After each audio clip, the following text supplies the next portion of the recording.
Hello friends, అందరికీ రథసప్తమి శుభాకాంక్షలు. ఈరోజు మనం రథసప్తమి గురించి తెలుసుకుందాం. మాఘ శుక్ల సప్తమి పుణ్యదినంలో సూర్యుడు జన్మించడమే కాకుండా భూమికి మొట్టమొదటిసారిగా దర్శనమిచ్చి రథాన్ని అధిరోహించాడని మత్స్యపురాణం చెబుతుంది. అందుకే ఈ రోజుని రథసప్తమి అంటారు. జీవకోటికి చలి తొలగించి నూతన ఉత్తేజాన్ని నింపే సూర్య భగవాన్కి కృతజ్ఞతలు తెలిపే పండుగే రథసప్తమి. రథసప్తమి రోజు చేసే స్నానాలు, వ్రతాలు, సూర్యుడికి చేసే పూజలు, దానాలు, తర్పణాదులు అధిక ఫలాన్ని ఇస్తాయి. సూర్యుడు త్రిమూర్తుల ఏకరూపమని, సర్వభూతాలు ఆయన వల్లే ఏర్పడ్డాయని, సూర్యుడే పరబ్రహ్మ అని సూర్యోపనిషత్తు తెలిపింది. వేదకాలం నుంచే సూర్యారాధన ఉంది. వేదాల్లోని సౌరశక్తులు, ఆదిత్య హృదయము, గాయత్రి మంత్రం మొదలైనవి ఈ విషయాన్ని ధృవీకరిస్తున్నాయి. సూర్యుడు నవగ్రహాల్లో ప్రథముడే కాదు, ప్రధానం కూడా. ఆయన 12 రాశుల్లో సంచరిస్తూ జీవకోటికి శుభాశుభ ఫలితాలు కలిగిస్తాడు. మాఘశుద్ధ సప్తమి నాడు సూర్యరథం ఉత్తరం దిక్కు వైపు తిరుగుతుంది. అందుకే మాఘశుద్ధ సప్తమిని రథసప్తమి అని పేరు వచ్చింది.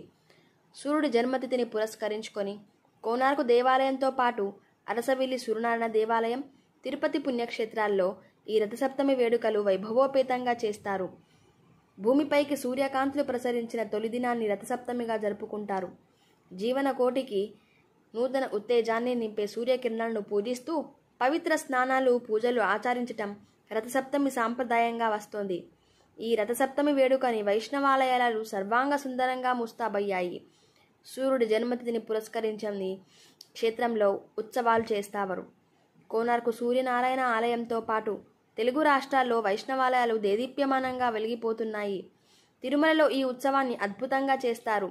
రథసప్తమిని ఒక్కరోజుని బ్రహ్మోత్సవంగా భావించి తెల్లవారుజామున 5:30 గంటలకు సూర్యప్రభ వాహనంతో ప్రారంభమయ్యే ఉత్సవాలు సాయంత్రం చంద్ర గరుడ ప్రభవాహన సేవతో ముగుస్తుంది. చిన్నశేష గరుడ హనుమంత కలప్ప వృక్ష సర్వభూపాల ఇలా సప్తవాహనములపై తిరవీధుల్లో ఊరేగి భక్తులను అనుగ్రహిస్తారు. అత్యద్భుతంగా సాగుతుంది ఈ ఘట్టం. అద్భుతాలకు నిలయమైన కోనార్కు సూర్య దేవాలయంలో రథసప్తమి రోజు మరిన్ని అద్భుతాలు చూడవచ్చు.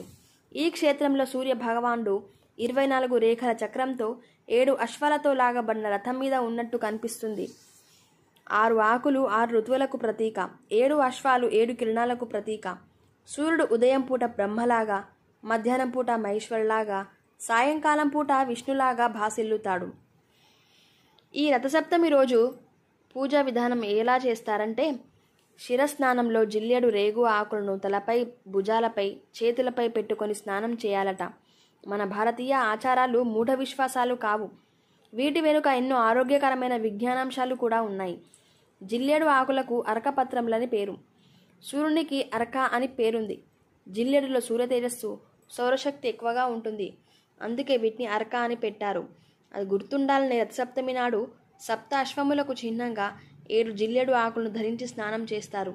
రేగి ఆకులను, చిక్కుడు ఆకుల్లోనూ సూర్యశక్తి నిక్షిప్తంగా ఉంటుంది. రేగి ఆకులను కూడా శిరస్సు పైన ఉంచుకొని స్నానం చేస్తారు. జిల్లేడు, రేగు ఆకులను కలిపి భుజాలపైన ఉంచి స్నానం చేస్తారు. సప్తాశ్వములే సప్త స్వరములు, సప్త ఛందస్సులు, సప్త ఋషులు. రథసప్తమి సూర్యారాధన ఆయురారోగ్య ఐశ్వర్యప్రదం. తలస్నానం ముగించి సూర్యుడికి అర్ఘం వదలాలి. రథసప్తమి నాడు స్త్రీలు గుమ్మం ముందు రథం ముగ్గును వేసి మధ్యలో జాజుతో వర్తులాకారం చేయాలి. ముగ్గుపైన గోమయంతో చేసిన పిడికలు వెలిగించి దానిపైన మట్టితో చేసిన గురిగిని పెట్టి అందులో ఆవు పాలు పోసి పొంగించాలి. ఆ పాలతో పాయసం చేసి సూర్యుడికి నివేదన చేసి అందరూ స్వీకరించాలి. ఇంట్లో సూర్యుడి పటం ఉంటే ఆ చిత్రపటానికి అలంకరణ చేసి యథాశక్తిగా పూజించాలి.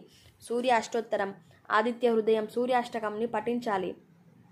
సూర్యుడికి గోధుమలతో చేసిన పాయసం నివేదన చేసి అందరూ స్వీకరించాలి.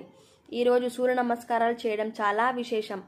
ఈ రోజున చేసే స్నాన, దాన, అర్ఘ్యాలు కోటి రెట్ల పుణ్యం వస్తుంది. జాతకంలో రవి దశ జరుగుతున్న వారు, జాతకంలో రవి బాగులేని వారు, రోగబాధలు అనుభవిస్తున్న వారు ఈ రోజున ఎరుపు వస్త్రం చుట్టిన రాగి చెంబులో గోధుమలు పోసి బ్రాహ్మణునికి దానం ఇవ్వాలి. అంతా అయ్యాక సూర్య భగవానికి నమస్కారం చేసుకొని జపాకుసుమ సంకాశం కాశ్యపేయం మహాద్యుతిం తమోరిం సర్వపాపఘ్నం ప్రణతోస్మి దివాకరం అంటూ నమస్కరించుకొని ఆరాధన చేయాలి. ఇదండి ఈరోజు ఈ రథసప్తమి గురించి విశిష్టత మనం తెలుసుకున్నాము. ఈ వీడియో కనుక మీకు నచ్చినట్లయితే please like, share and subscribe. Thank you.